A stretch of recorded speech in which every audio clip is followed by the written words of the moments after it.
सर्वप्रथम सर्वांना नमस्कार। पत्रकार परिषद बोलविण्याचं मुख्य कारण आहे की आपल्या भारत देशामध्ये हमेशाच वादग्रस्त असलेले ईव्हीएम मशीन बद्दल हमेशा प्रत्येक वेळेस प्रत्येक इलेक्शनला जो आरोप होतो त्या अनुषंगाने पडळीत झालेल्या मतदान प्रक्रियेमध्ये सुद्धा सगळ्यांचंच ऐकल्यानंतर सुद्धा मला थोडीशी, माझा आरोप नाहीये पण मला थोडीशी शंका आली ती आपल्या समोर मांडण्यासाठी। किंवा आता इथून पुढे जे इलेक्शन होणार आहे, जिल्हा परिषद, पंचायत समिती, महानगरपालिका यांच्यासाठी सुद्धा माझा एक मोलाचा सल्ला असेल। ईव्हीएम मशीन काँग्रेसचे नेते राजीव गांधी, राहुल गांधी ते पार आमच्या नगरपालिकेच्या नगरसेवकापर्यंत म्हणण्याचा मुद्दा एवढाच आहे की पंतप्रधानच्या लेवलच्या पदापासून ते नगरसेवक पदापासून, पंचायत समिती पदापासून हमेशाच वादग्रस्त राहिलेले आहे।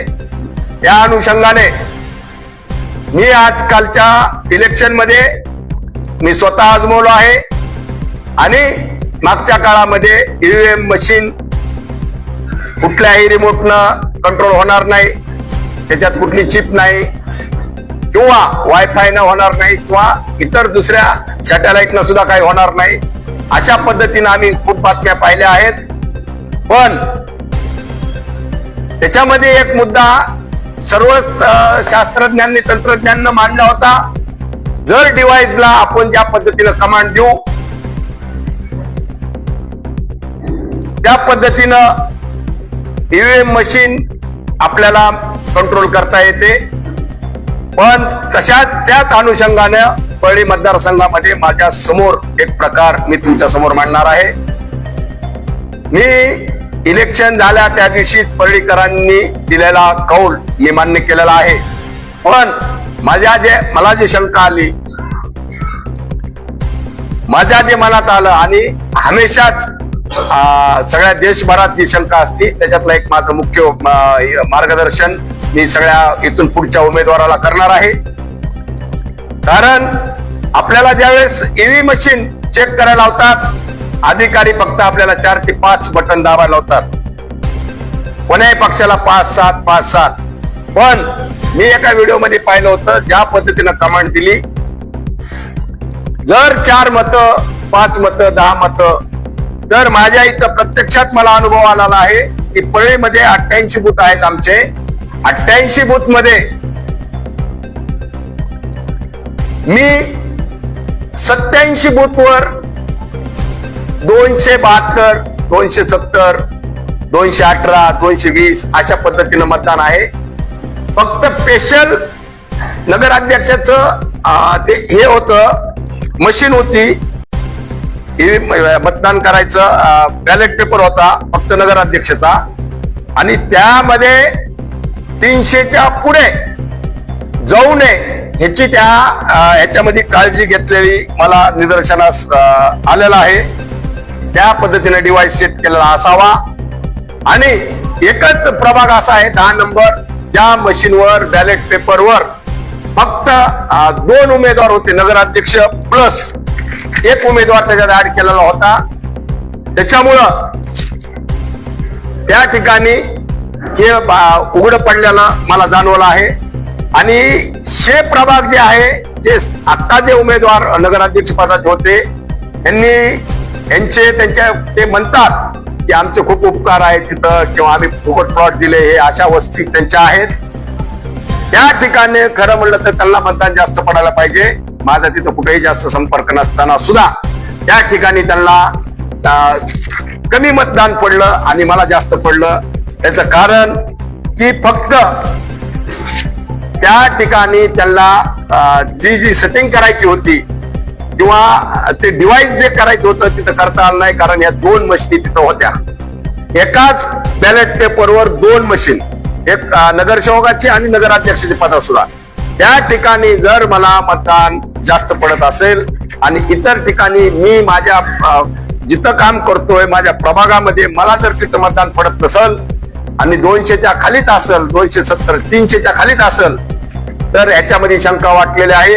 कारण आम्ही ज्यावेळेस चेक केलं मशीन त्यावेळेस आम्ही प्रत्येक शात 2, 3, 4, 5 पर्यंत जास्तीत जास्त 50 पोस्टवर कुणी गेला असेल, पण आम्ही 5-6 मशीन चेक केल्या. ज्यावेळेस तुतारीला बटन दाबलं त्यावेळेस तुतारीला पडत होतं. असं 5 वेळेस केलं आम्ही, पाहून चेक केलं. पण इथं शंका आहे की ह्यांनी जे ऍडजस्ट केलं आहे ते 300च्या 270च्या पुढे 72च्या पुढे जर मतदान एखाद्या मशीनला 272 जर डिव्हाइसला कमांड दिली असेल तर 273 व बटन मतदान हे आपोआप घडीला जात असेल असा माझा हे आहे. आणि हे म्हणजे माझा समज आहे.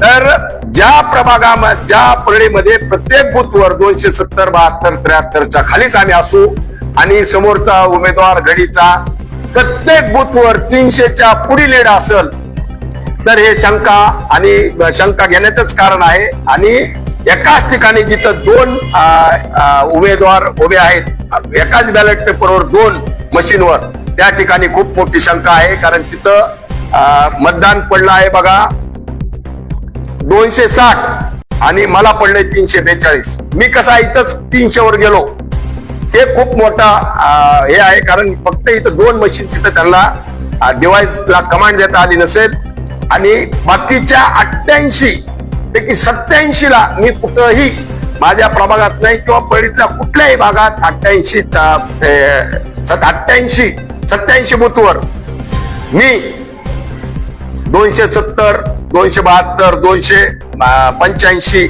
300 तर कुठंच नाहीये. हे मोठे हे आहे. म्हणून मी इथून पुढच्या माझ्या कारवाया असतील मी ह्या संदर्भामध्ये हायकोर्टामध्ये मागणी करणार आहे. परत निवडणूक अधिकारी निवडणूक निर्णय अधिकाऱ्याकडे ही सुद्धा मागणी करणार आहे आणि उच्च न्यायालयामध्ये सुद्धा मी जाणार आहे. कारण मला त्यांनी न्याय देण्यासाठी मला ज्या मशीन आहेत त्या मला 300च्या पुढे बटन दाबायचा आणि मला चेक करण्याचा अधिकार द्यावा. आणि मी याच्यासाठी इलेक्शन कमिशनरला मी पत्र देणार आहे, निवडणूक अधिकाऱ्याला सुद्धा. तोपर्यंत या पेट्याला कुठली छेडछाड करू नये. सर्व हे फायदा पूर्ण देशाला सुद्धा होऊ शकतो. कारण जे आतापासून हे राहिलं होतं चेकिंग केल्या शासनानं आणि कोर्टानं, हे असा कधीच 200च्या पुढे कोणीही चेक केलं नाही, 300च्या पुढे कोणी केलं नाही. कारण यांनी अर्ध्याला अर्ध 25% मला जेवढं मतदान आहे त्याच्यावर कॅल्क्युलेशन केलंय आणि तिथंच सगळं काही डिव्हाइस लॉक केलेला मला अंदाज आहे. म्हणून मी कोर्टाला परवानगी मागणार आहे, कोर्टात जाणार आहे की मला ह्या ज्या मशिनी आहेत त्या मला 300 400 होस्तर 500 होस्तर जेवढं मतदान आहे त्याच्या 60% मला ते परत एकदा चेकिंग करण्याचा अधिकार द्यावा. किंवा माझ्यासाठी नाही द्यायचं असेल तर आता इथून पुढे भारतातल्या जेवढ्या निवडणूक होतील, महाराष्ट्रातल्या होतील, लोकसभेच्या होतील, जिल्हा परिषदेच्या होतील, महानगरपालिकेच्या होतील, मी यांना सगळ्या उमेदवारांना कोण्याही पक्षाचे असू चांगल्या पद्धतीने पारदर्शक मतदान होण्यासाठी त्यांनी 60% जेवढं मतदान आपल्या बूथवर किंवा प्रभागात आहे किंवा गावात आहे त्याच्या 60% मतदान प्रत्येक मशीनला चेक करायचा अधिकार द्यावा.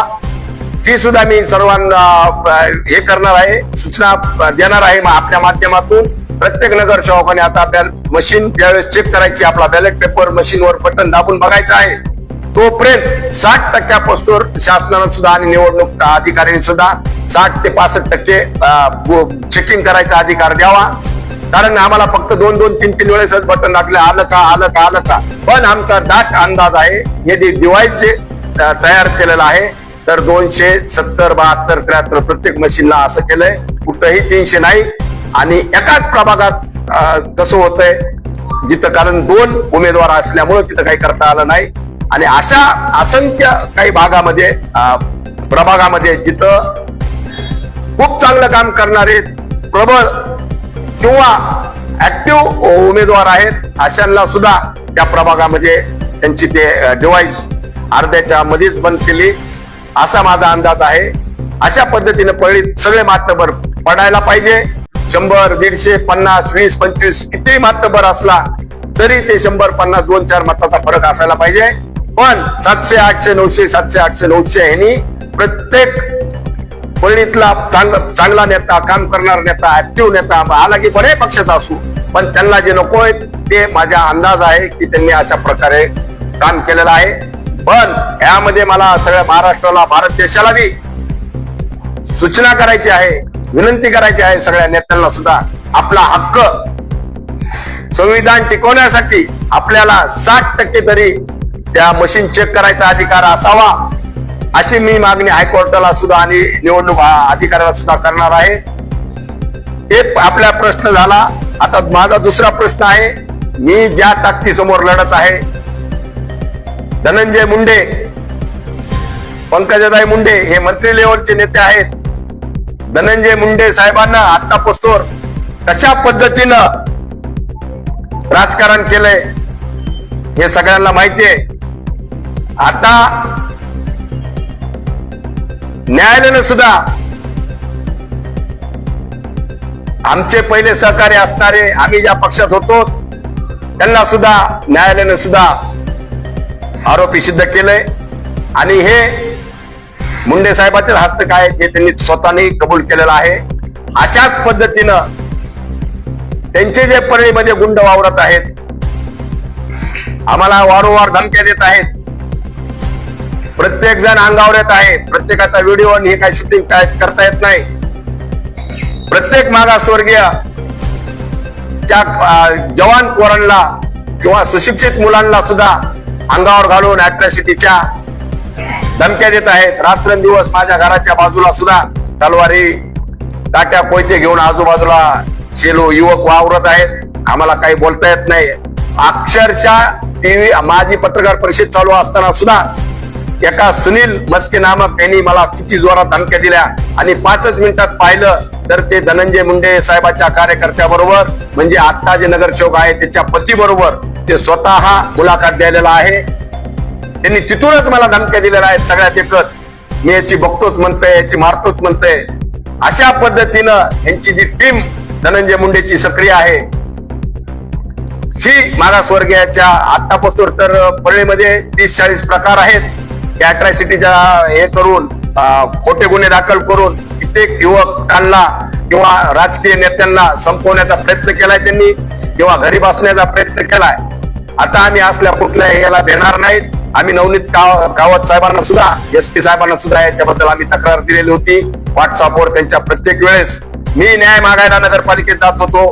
मी माझ्या कामासाठी किंवा परळीच्या जनतेसाठी मी जात असताना सुद्धा यांचे जे नगरसेवक पदाचे आता निवडून आलेले अशा गुंड प्रवृत्तीचे लोक सुद्धा अंगावर आले आणि आमच्या जातीवर, आमच्या जातीच्या माणसाला का बोलायला अशा पद्धतीनं धमक्या दिलेल्या आहेत. आणि तिथं मोठा मोहाब यांचाच केला आहे, यांच्याच धनंजय मुंडेच्याच कार्यकर्त्यांनी केलेला आहे. आज आपण प्रत्यक्षात बाईट घेतल्यात, त्यांच्या मुलाखती घेतल्यात, याच्या सुद्धा त्यांनी मुलाखती दिल्यात. त्याच्याबरोबर जे सुनील मस्के नामक आहे, नितीन रोडे आहेत, यांच्या सोबत ते मस्के आहे. अशा पद्धतीनं जर परळीमध्ये कारभार करायचा असेल तर आम्ही कशा पद्धतीनं वागायचं, किंवा अजून परळीमध्ये संतोष देशमुख होण्याची शक्यता नाकारता येत नाही. कारण मी वारंवार प्रत्येक गोष्टीचा उघाडा करत आहे, म्हणून माझ्या मागे असे लोक ते लावलेले आहेत. आणि अद्यापही मला कुठलं SP साहेबांना आणि पोलीस प्रशासनानं ठोस भूमिका किंवा ठोस आश्वासन काही दिलेलं नाहीये. यांची रोज तुम्ही चॅटिंग किंवा फेसबुक लाईव्ह बघितलं, कुत्र डुक्कर याची चट्टी करतो, याची बघायची आली, अशा पद्धतीनं ओपन त्यांनी स्वतःच्या नावासहित त्यांनी टाकलेलं आहे, प्रसिद्धी दिलेली आहे. म्हणून माझी ह्याच्याबद्दल सुद्धा मी आता तक्रार देणार आहे. आणि ते सुनील नामक जे व्यक्ती आहे ते भैया धर्माधिकारी बरोबर 24 तास असतो आणि त्याचेच ते एवढा शातीर आहे. आतापासून मी मागच्या मुलाखती सांगितलं होतं याची नार्को टेस्ट करायची करा, ती म्हणते माझी नार्को टेस्ट करा. तुझी नार्को टेस्ट नाही, पोलिसने आता 2 रट्टे दिले का? तू 2 मिनिटात सांगतोस काय काय झालं, तुझ्या बँकेतून कुठून पैसे गेले, तू कसं वागतोस, आणि तू शांत, तू कूल स्वभावाचा लोकांना दाखवतोस, पण तुझ्यामध्ये किती आग आहे ही सगळ्या महाराष्ट्राला माहिती. कारण तुझ्या सोबत जे लोक मला तुझ्या समोर धमकी देऊ लागले, याच्या समोर आजही पत्रकार माध्यमांना त्यांनी मुलाखत दिलेल्या आहेत. अशा पद्धतीनं जर परळीमध्ये ते राजकारण करीत असतील तर आम्हाला सुद्धा कुठंतरी काहीतरी विचार करावा लागेल. जातीवादी लोकांना समोर करून दंगली भडकायच्या यांच्या कारस्थान असतात. आम्ही त्यांच्या सोबत राहिलो. कशा पद्धतीनं धनंजय मुंडे त्यांच्या कार्यकर्त्याला शिकवण असती आणि कशा पद्धतीनं परळी शहरामध्ये गुंडगिरी फैलवत असतात. गुटखा माफिया आहेत, राख माफिया आहेत, वाळू माफिया निर्माण केलेल्या आहेत. परळीतले टेंडर माफिया सुद्धा, मुरुम माफिया सुद्धा असे यांनी डोंगर बगर परवान्याचे फोडून खाल्लेले आहेत. परळीतल्या जागा सुद्धा तुम्ही प्रत्यक्षात पाहिल्या आहेत. प्रत्यक्षात नदीच्या जागा सुद्धा यांनी रजिस्टर करून दिल्या आहेत आमच्या बापाची म्हणून. मी तुम्हाला त्याचे पुरावे सुद्धा देणार आहे. हे नगरपालिकेचा विषय मी करल. पण ज्या अशा पद्धतीनं दादागिरी धमक्या हे ते चालू आहेत, नंबर 2 चे धंदे चालू आहेत. ठीक आहे, आमच्याकडे नगरपालिका नसेल पण आम्ही त्याच्यावर लक्ष देऊ. पण नगरपालिका सोडून परळीतले इतर खूप प्रश्न आहेत जे की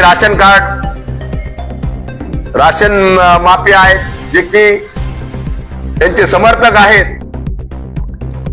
तहसीलमध्ये खूप काही समस्या आहेत, खूप काही भूमाफिया आहेत. ह्याच्यावर सुद्धा आम्ही लक्ष ठेवणार आहोत. त्याच्याशिवाय यांचे बारीक सारीक जे सोर्स आहेत कमवायचे, ह्याच्यावर सुद्धा सर्व परळीकरांनी आणि आमची टीम वॉच ठेवणार आहे. ह्याचे नंबर 2 चे धंदे, ह्यांचे चोरून लपून आणलेल्या बोगस दारूच्या कंपन्या, हे सुद्धा आम्ही याचे सुद्धा पर्दाफाश लवकरात लवकर करणार आहोत. परळीमध्ये खूप ठिकाणी तुम्हाला मी म्हणलो 12, 1 आणि 11 ह्या मताच्या संख्येवर कळतंय तिथं बोगस झालेत का नाही. आम्ही वारंवार मागणी केली आहे निवडणूक अधिकाऱ्यांना, पण त्यांनी 4 दिवसामध्ये आम्ही मागणी केल्यानंतर त्यांनी ती थांबवून त्यांनी आम्हाला सीसीटीव्ही फुटेज दाखवायला पाहिजे होतं नियमानं. त्यांनी कुठलीही कारवाई न करता डायरेक्ट पेट्या फोडल्यात. आम्ही त्या सीसीटीव्हीची मागणी केली होती की तिथं फेरमतदान घ्यावं लागेल, बघा, परत एकदा बघा, पण त्यांनी कुठलीही ते कॅमेरे बंद आहेत का चालू आहेत हे सुद्धा त्यांनी दाखवलं नाही. अशा पद्धतीनं जर परळीतील निवडणूक अधिकारी हमेशा वादात असणारे हे निवडणूक अधिकारी लाटकर साहेब हे प्रत्येक वेळेस वादाच्या भोवऱ्यात आहेत आणि नाही ते कांड करायला ते सुद्धा जबाबदार आहेत.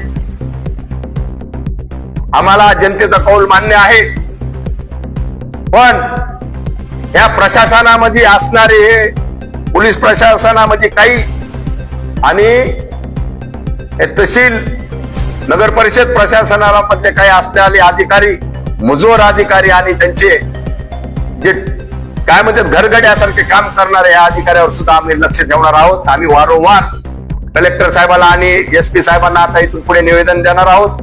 परळीसाठी आम्ही जागृत राहणार आहोत. परत परळी शहरामध्ये ग्रामीण भागातून केलेल्या नावाची सुद्धा आम्ही त्याची चौकशी लावणार आहोत. आम्ही प्रभाग 1 मध्ये बाहेरून आणलेल्या गाड्या, बाहेरून आलेले मतदार हे तवाच कळतात कॅमेऱ्यात पाहिल्यानंतर. आम्ही त्याची मागणी केली, त्यांनी सुद्धा ती दिली नाही आणि तशाच पेट्या फोडून निकाल जाहीर केलेला आहे. याच्या पुढे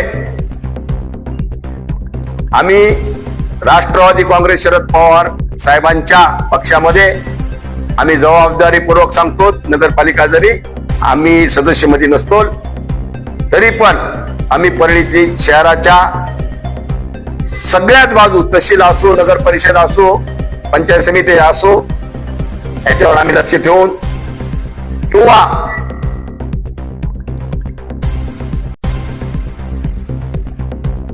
हे सुद्धा आटोक्यात आणण्याचा प्रयत्न करू. कारण परळीसाठी फक्त नगरपालिकाच नाही तर असे खूप काही प्रकार आहेत जिथं शाळा, कॉलेज परिसरामध्ये दारू, गुटखा, गुंडांचं प्रमाण वाढलेलं. आम्ही प्रत्येक पालकाला सुद्धा जाऊन विनंती करणार आहोत, आपल्या मुलाला सांभाळा. काही टोळी आपल्या मुलांचा किंवा मागासवर्गीय तरुणांचा उपयोग घेऊन दमदाटी करणाऱ्यावर सुद्धा आम्ही इथून पुढे लक्ष ठेवून पळणीसाठी स्वच्छ आणि निर्भय पळणीसाठी आम्ही प्रयत्न करणार आहोत.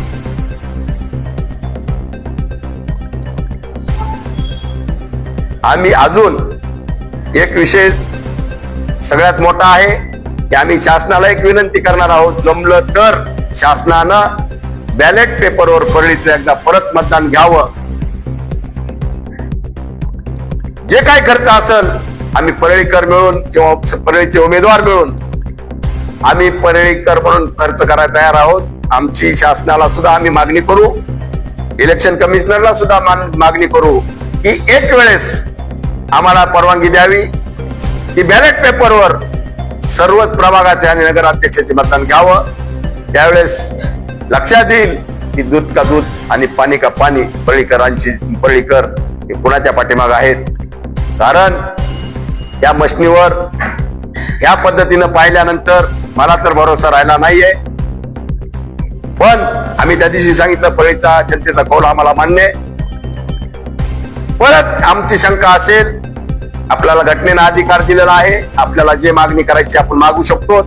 आमची एक मागणी आहे अजून परत की बॅलेट पेपरवर एकदा परळीकरांचं मतदान झालं तर चांगल्या पद्धतीने होईल. याचा खर्च सुद्धा आम्ही परळीकर म्हणून आम्ही सर्व उमेदवार परळीकर म्हणून सगळे पैसे जमा करून आम्ही ते पैसे खर्च शासनाला जमा करून एकदा त्यांना विनंती आहे अशा पद्धतीने सुद्धा अर्ज आम्ही देणार आहोत आणि बॅलेट पेपरवर मतदान घ्यायची विनंती करणार आहोत.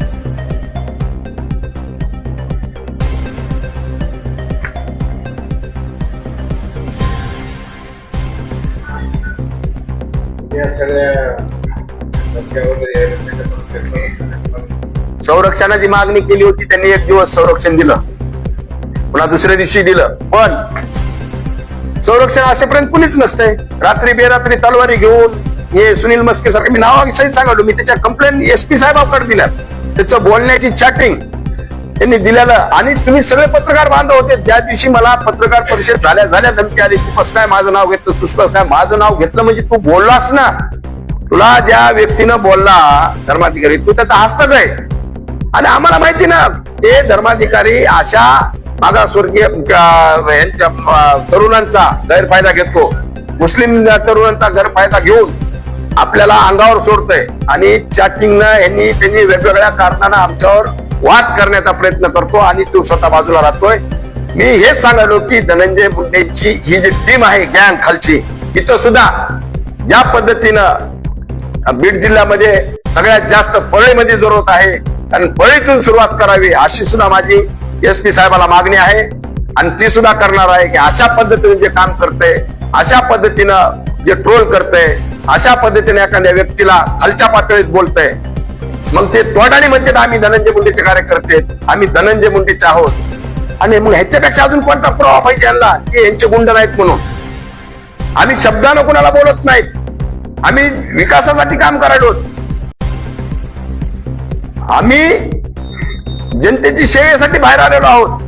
आणि अशा पद्धतीनं जर रोज एक जर अंगावर काम गुंड आले, अशा पद्धतीनं पहिल्या सुद्धा परळीमध्ये जे कोणी राजकारणामध्ये बाहेर तोंड काढील किंवा यांच्या विरोधात बोलल त्यांना संपवलेलंच आहे. आणि आता आम्हाला संपवायचा विषय करायलेत, कारण यांना पुढचं रान मोकळं होईल. कारण माझ्यासारख्याला जर एखाद्या कार्यकर्त्याला संपवलं तर दुसरा कोणी निर्माण होणार नाही अशी त्यांचा गैरसमज आहे. पण त्यांना माहित नाही दीपक देशमुखच्या माग सुद्धा 400-500 लोक त्याच्या घरातले. दीपक देशमुख झाला की मुकुंद देशमुख येईल, आनंद देशमुख येईल, सतीश देशमुख येईल, आबा देशमुख येईल. अशा पद्धतीने आम्ही सुद्धा एका कडीनं मरायला सुद्धा तयार आहेत. पण परळीच्या सुरक्षेसाठी किंवा परळीच्या ज्या काही प्रकार चालू आहे इथून पुढे आम्ही खपून घेणार नाही.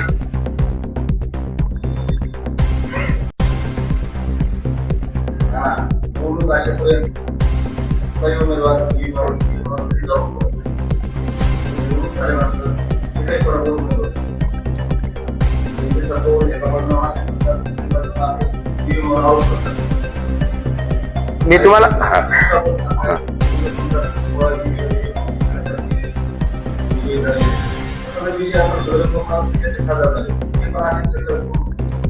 मी तुम्हाला हेच सांगितलंय की मी पहिल्यांदा आधी सांगितलं की माझा आरोप नाहीये, मी जागृत करायलो. आतापासून देशाच्या नेत्यापासून गल्लीपर्यंत आरोप आहेत, हेच मी बोललोय आतापर्यंत.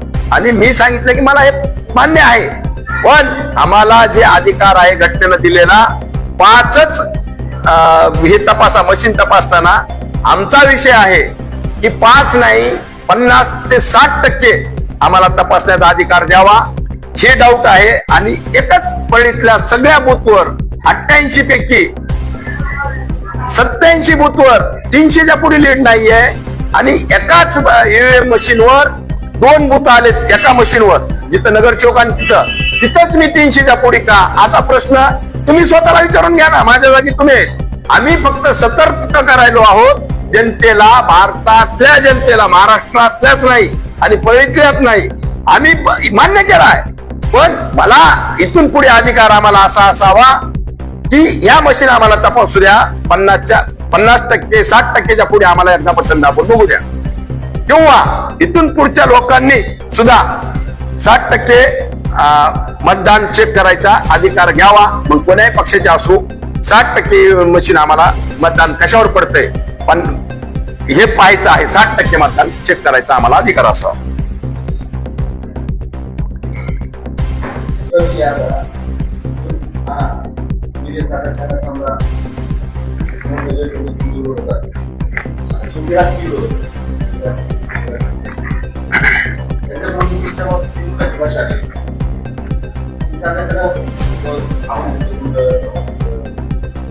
त्यांची कशाला गुंडाची भाषा येईल, समोरच्याची कशाला गुंडाची भाषा येईल. तुम्हाला आता मी सांगालो ना, तुम्ही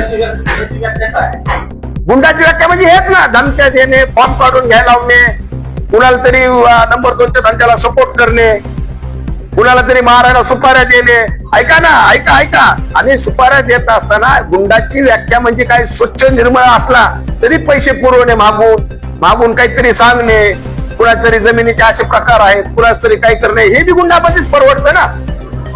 आणि ऐका, मी पहिल्यापासून सांगायलो की परेल शहरामध्ये बाहेरगावचे जे मतदान आहे ग्रामीणचं, त्या व्हिडिओ क्लिप मध्ये पूर्ण दिसल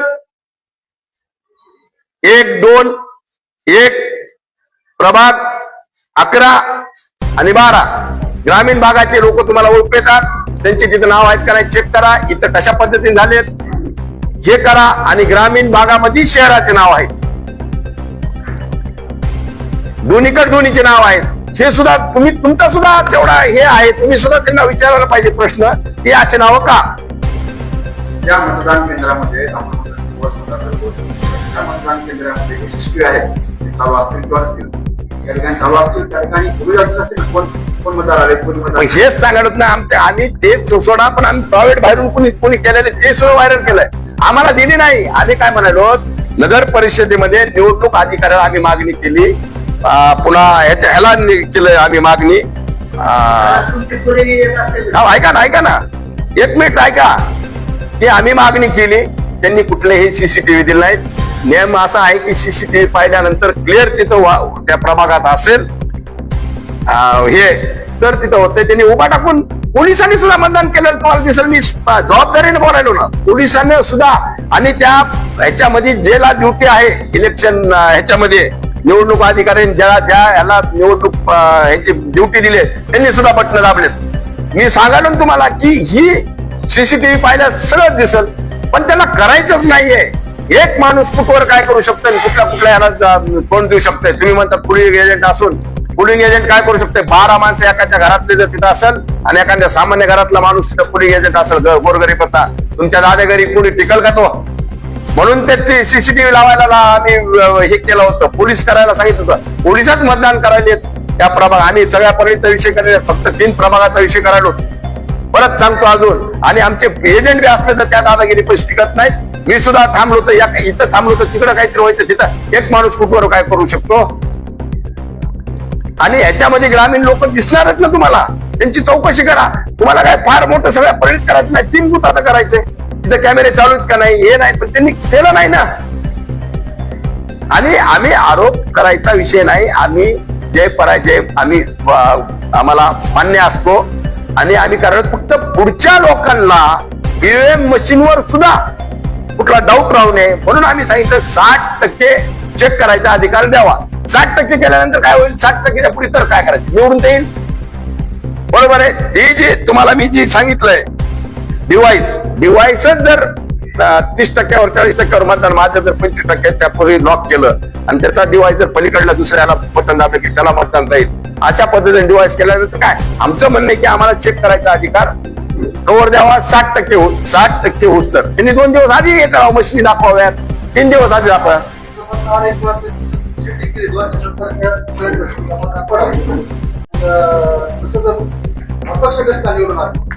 मग तुम्हाला हेच सांगायलो ना, नगर अध्यक्ष ऐका हो का, माझा प्रश्न आहे साहेब, माझा प्रश्न आहे नगराध्यक्ष पद जिथं एकच मशीन आहे त्याच्यावर ऐका, जिथं 2 झाले एका ह्याच्यावर जर 2 बॅलेट पेपर आले तिथलं आमचं ऑब्जेक्शन बी नाही ना, पण त्यांनी सुद्धा ते करून घ्यावं हे म्हणणं. आणि अपक्षाला ऐका ना, अपक्ष मला पडल तर माझ्या प्रतिस्पर्धीला जाईल, अपक्षाला पडायला तर त्यांना काही सतीगच नाही. त्यांनी फक्त 2 प्रबल पक्षावर त्यांनी केलेला विषय आहे आणि अपक्ष निवडून यायचं कारण असते. आलं का लक्षात, ते अपक्षाला कुठं सेटिंग करायचा विषयच नाही, त्याला सगळंच करीत बसल्यास कसं हे होईल. आमचं एकच म्हणणं आहे की प्रमुख याला त्यांनी सेटिंग केलेलं आहे, प्रमुख पक्षाला केलेलं आहे. आणि तुमच्या म्हणण्याप्रमाणे ह्याला बी केलं, प्रमुख ह्याला केलं आहे का ना, खालच्याला मग एकच मिनिट ऐका ना, तुम्हाला दोघाच्याच ह्याला दोघाला नाकारलं, ह्याला पडले तर ह्याला जाणार आहे, बरोबर आहे का, ह्याला पडलं तर ह्याला जाणार, पण ह्या दोघालाही पडले नाही तर तिसऱ्याला पडले तर ते जनतेचाच विजय आहे ना, त्यांना काहीच केलं नाही ना, फक्त प्रबल दावेदार पक्षाला त्यांनी केलेलं आहे. अहो का सत्ताधारी आहेत, ऐका, सत्ताधाऱ्यांनी केलं हे आमचा आरोप आहे. सत्ताधाऱ्यांनी आम्हाला केलं, त्यांना प्रबळ मीच होतो, माझ्या ह्याला केलंय, माझा आरोप आहे.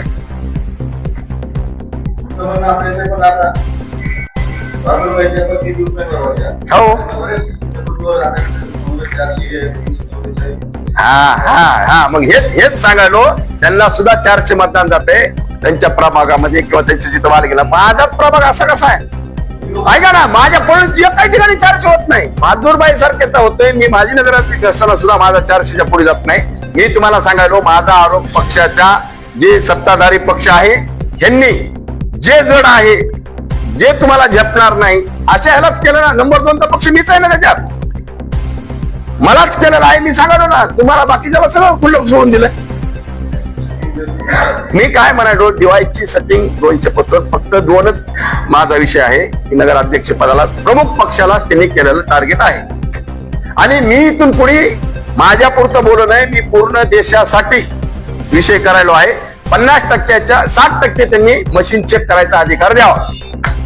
आणि हे सुद्धा आम्ही कोर्टात मागणी करणार होतो, त्यांनी 60% आम्हाला ही मशीन जे आहेत त्या मशीन आम्हाला 60% एकदा चेक करायला अधिकार द्यावा. हे बी सगळ्या समोर.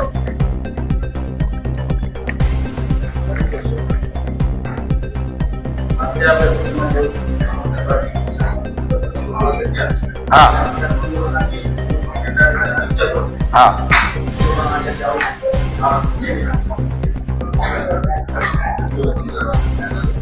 हा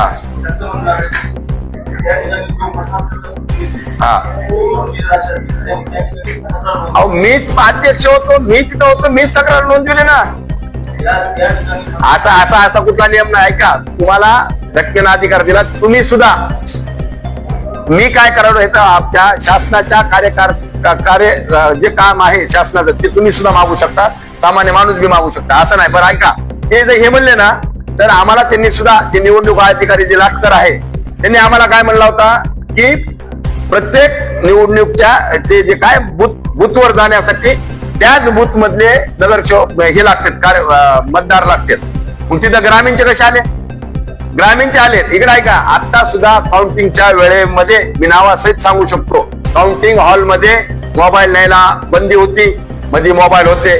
पत्रकाराच्या आधी बातम्या बाहेर आपल्या नेत्याला सांगत होते.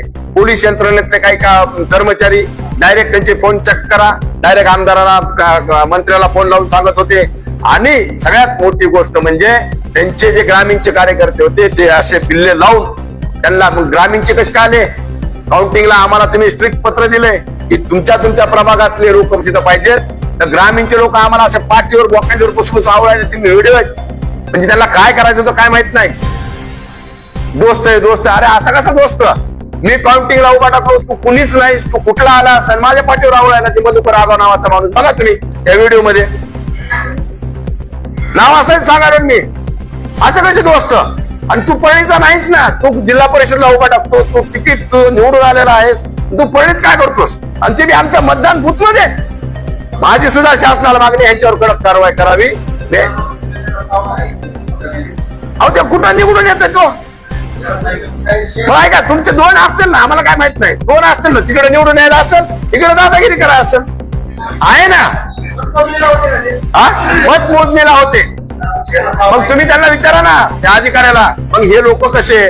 मी तुम्हाला पहिल्यापासून सांगायलो, हे अधिकारी आहेत, पोलीस यंत्रणा आहे, या राजकीय आमदाराचे आणि मंत्र्याचे गुलाम आहेत. ते बोलतील तेच काम करणार आहेत. ह्याच्यामुळे आम्हाला जास्त धोका वाटायला की आमच्या सुद्धा ह्याचं जीवाचं काहीतरी असे काय म्हणतात तसं ते मागासवर्गीय मुलांना किंवा इतर जातीच्या मुलांना अंगावर घालून आमच्यावर केस दडपण ह्याच्या आधी झालंय, तेच करणार आहेत. दुसरं काय? गुलामी मान्य काय का ना, मी गुलामी केलीच नाही. मी नकोय त्यांना. मी आतापासून संघर्षच केलाय. मी नगर अध्यक्ष असताना मी तुम्हाला वारंवार सांगितलं की मी राजीनामा दिलाय, मी घरात बसलोय, मी तुमच्या कुठल्याही कार्यक्रमाला आलो नाही.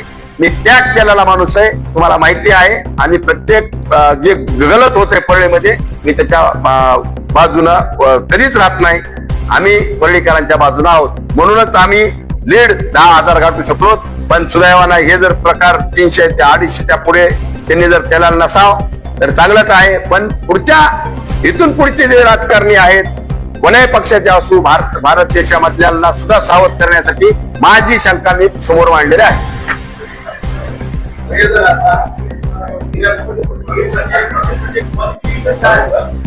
आमचं पॉझिटिव्ह विजन एकच आहे, सांगायलो ना जनतेच्या. पॉझिटिव्ह विजन सांगितलं ना, बळीमध्ये गुटखा बंदी, दारू बंदी, जे नशा. मग विजन काय? माझ्या हातात काय आहे विजन करायला? कुठली बिल्डिंग करायची? हो, मग पक्ष म्हणूनच सांगायलो ना, माझ्याकडे जबाबदारी पक्षाने ज्यावेळेस दिली, नगरपालिकेत दिली, ती मी माझं चित्र कमी पडलो. आता जे काही पक्ष जबाबदार देईल त्या पद्धतीने पुढे काम करू ना. हो.